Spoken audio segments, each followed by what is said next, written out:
Hey, heading down to pick up my boy from school. Had to run a couple of errands before I head down. Went to pick up a prescription, check my father-in-law's mail. Of course, when I pick up my son, I'm gonna drop it off to my father because he just lives down the street from my son's school. And I stopped by Circle K to get a hot dog and a drink.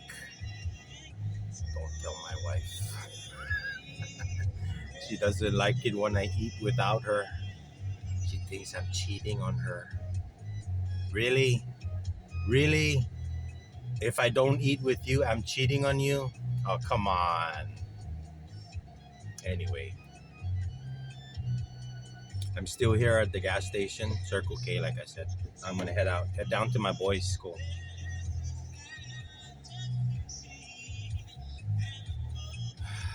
I just ate my hot dog while I was in there. Don't want to eat in the car. Might spill ketchup or mustard on the seats here in my wife's car.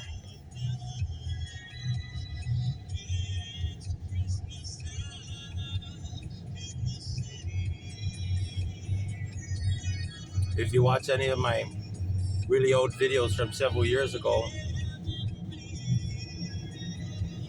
you'll remember that I drive a 2015 Nissan Xterra. That vehicle is already 10 years old, so it's starting to have its issues. We had a major typhoon maybe 2 years or so ago, and the tin roof of one of my other houses next door, the tin roof and supporting wood structure broke off. Part of it broke off and hit the back side of my Xterra, blew out the rear windshield. Right now it just has a trash bag and tape covering it. It wasn't insured for typhoon damage, so I couldn't claim it. The good part about that Xterra now is, now that my son's learning how to drive, he just turned 16. That's what he's learning to drive in, which I don't mind because, if he puts a ding on it or a dent or, a little bit of a damage, it doesn't bother me. What's funny is we let him drive his mother's new car, this one, a Kia Soul, a lot more than I let him drive the Xterra. He doesn't like to drive the Xterra. He said the brake is heavy, the steering is harder. Sorry if I'm stuttering. You have to step on the gas harder for the vehicle to move. And I told him, because it's 10 years older than your mom's Kia Soul, which is brand new. Everything now is a lot easier to drive. I mean, this vehicle that my wife owns, like I said, has backup camera, sensors. I mean, I freaked out when we got this and we're at a stoplight behind another car. If the car in front of us starts to move away, this car will beep and flash in the dash. The car in front of you is moving. I'm like, wow, I never saw a car do that before. Or if I'm gonna back up, if I have the vehicle in reverse but I'm not moving yet,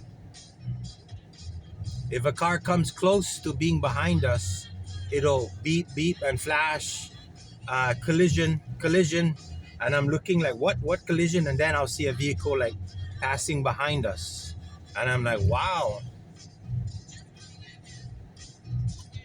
so many so many things that I've never seen on a vehicle before.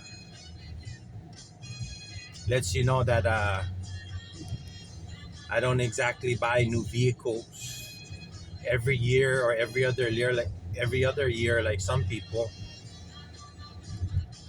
But that's okay. Hey, I'm of the mind that hey, what works is what works. I mean, I don't change my cell phone until it just doesn't work anymore. I had a cell phone. This was years ago when I first bef- before I even knew my wife. I had this cell phone, like one of the early cell phones where it's a fold flip phone. I guess that's what they call it. It's a flip phone, and I had that for 5 years before it finally just didn't want to work anymore. So when I went in to have it looked at, maybe repaired, the person I talked to said, "Oh man, this is an old phone. When did you get this?" And I'm like, "Oh, like 5 years ago or so." And it was a girl. She said, "We can't fix this. It's too old. They don't have the parts for it, anything." So she just recommended I get a new phone, and I'm like, "Oh, okay." So I guess what I'm trying to say, I said it earlier, but I know I'm repeating myself. So I just, if it's not broken, I don't change it. The don't fix what's not broken. So that's when I got a new phone. So many years have gone by that the only time I change my cell phone is when it just doesn't work anymore. Or, I mean, I've had cell phones where the screen is all like cracked and looks like spider webs on it because you dropped it so many times, but it still worked. So I didn't change it.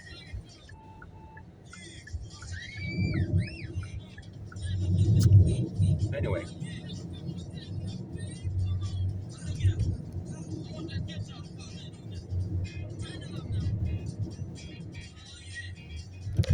I remember growing up, my dad was, I don't know if I told you this a long time ago, but my dad is a master mechanic. So every vehicle we ever had, and something's wrong with it, my dad would work on it and fix it. So we rarely got, I mean, we wouldn't get new vehicles. My dad would get a used vehicle that had a problem or two, fix it, and then that's his car to work or wherever. Then when my mom's car would like need an oil change, of course he did it. Needed new spark plugs, he would do it. New brakes, he would do it. So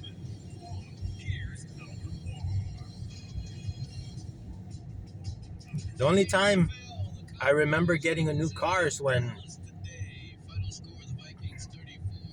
um,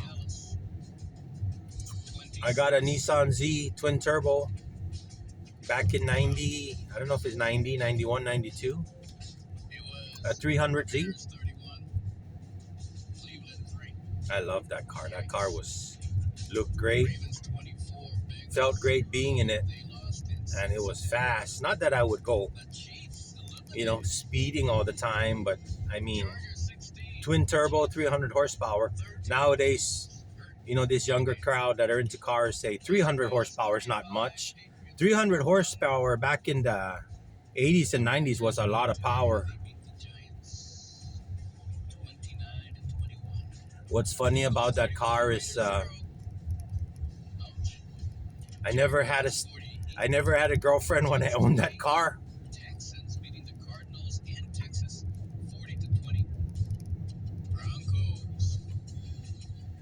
The only car I ever took in that I'm sorry. The only girl I ever took in that car on a regular basis was my goddaughter. when I would pick her up from school.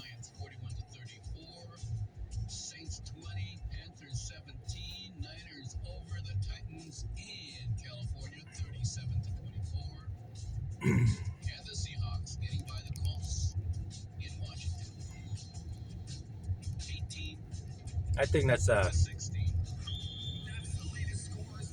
pretty good talk. I'll see you guys later.